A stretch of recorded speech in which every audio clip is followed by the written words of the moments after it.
Remember the 5th of November, the gunpowder treason and plot. I know of no reason why the gunpowder treason should ever be forgot.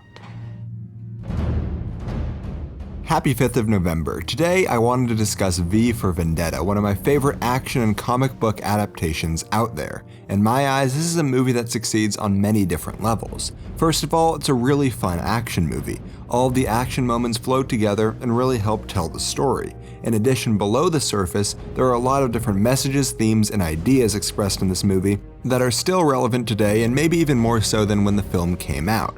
In this video, I would like to focus on how James McTeigue, the film's director, and the Wachowski sisters, the film's writers, structure action narratively and make it a part of the story. I will be discussing this film in its entirety, so make sure that you have seen the movie before continuing on with this video. The film opens up with the promise of action to happen in the future, as we see Guy Fawkes trying to blow up the Parliament because of corruption. However, he is stopped. This makes the audience want to see action. It's as if we were promised something, but weren't immediately given it. Knowing what we know about movies, we can assume that the action will be coming later. This is a premise that is used throughout the entire movie. Early on, we are told that there is going to be a giant showdown, but we don't know the full effect of it, when it's going to happen, or how it's going to end. All that we know is that something big is about to happen, but we don't know what or when or even why. When we jump ahead to modern time, we are introduced to the biggest themes of the movie, the erosion of freedom.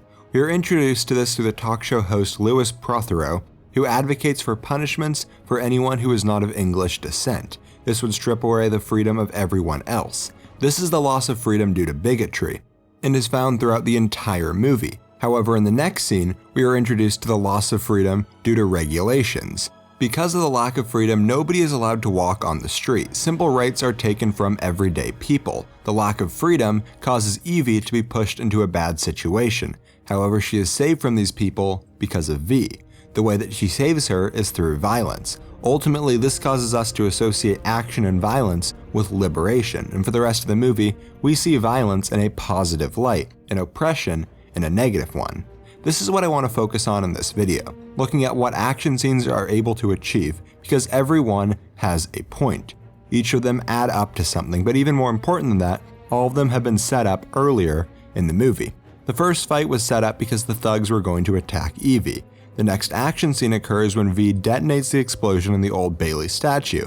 As V explains, this was done because of the increased tyranny and the lack of individual freedom that everyone has.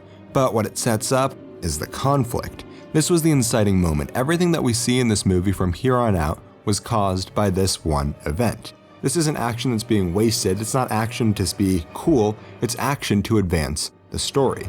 The promise of action that we were given earlier in the movie is then reinforced through this conversation. We know that there is going to be more action later in the movie, and it's only going to ramp up. And as we know, more action means more liberation. However, action is not the only way that freedom is shown. We also see liberation through communication and honesty. After V's address to the nation, we see even more violence. As we learn according to this movie, the spoken word is very powerful, something that can live forever and change everything. It is words that are able to start rebellions. However, words can only go so far, and a need to use violence is also necessary. From this point on in the film, the action takes a temporary backseat as the philosophy, morality, and government critique takes the reins. Part of why this movie is held up so well is that the action isn't the primary focus of the movie. Instead, it is used as a catalyst and a storytelling technique to tell its overarching message. Let's break down those messages because there are a lot of them scattered within the film, and they're all very important and very interesting. This is a movie about the balance between control and freedom. It looks at what the responsibility of a government is in the modern world, and what the responsibility of every individual is to their government. The film is based off of the graphic novel by Alan Moore, a self-proclaimed anarchist. Anarchy is, and always has been, a romance. It is clearly the best way and the only morally sensible way to run the world. One of my favorite parts about this movie is how it takes a look at anarchy. Now, although the ultimate message of this movie is that too much government regulation is a bad thing, it doesn't actually say that total anarchy is a good thing. At the beginning of the movie when Evie is attacked by the Fingermen, this is an example of why there have to be some rules. These fingermen have total freedom, and they can do whatever they want. Yet they very clearly abuse this power, showing that total anarchy isn't necessarily a good thing. Although nothing bad happens to Evie, it doesn't mean that everyone will be that lucky. This film's message is the need for freedom is greater than any one thing. It is greater than any one person, it's greater than any idea of a country, but it also comes at a price. Through achieving freedom, there are sacrifices that must be made. Liberation comes at a cost, but in the end, that cost is worth it because freedom is going to be more important than any one thing. This film is able to tell its message through the action. The movie works so well as an action movie for one main reason, and that is the action is essential to the story. Without the action, V's plan to liberate England wouldn't work. Without action, V wouldn't be able to take out the corrupt people who run the nation. Without action, there wouldn't be a story.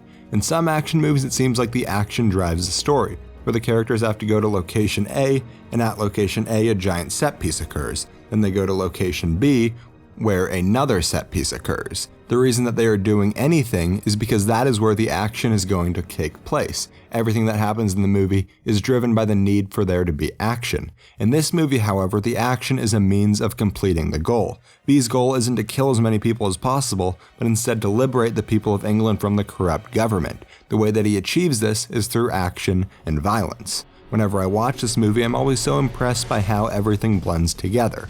Another thing found in many action movies is seeing the story stop to let the action happen. The characters are in the middle of their mission or their goal, but suddenly that has to be put on the back burner while there is an action scene. This is an example of action driving pacing, and it too is not ideal. Action in movies should be a supplement to storytelling, something that can make an already powerful moment feel even stronger as you care about the characters and what is happening to them. But when action slows down the narrative structure, it harms the story and is a detriment to the movie. Action is one of the most important parts of the movies and storytelling, and seeing a director and writers work it in so well through the story is so impressive. V for Vendetta is a great movie that uses its action scenes to help elevate its story and make its themes have purpose. Thank you very much for watching. I love V for Vendetta. I think it's one of the best comic book adaptations out there. Anyway, next week we are going to be looking at Interstellar. There's going to be a link to that video on the right of the screen. On the left is my last video where we took a look at It Follows. Check that video out if you haven't seen it, and I will see you next week. Thanks for watching.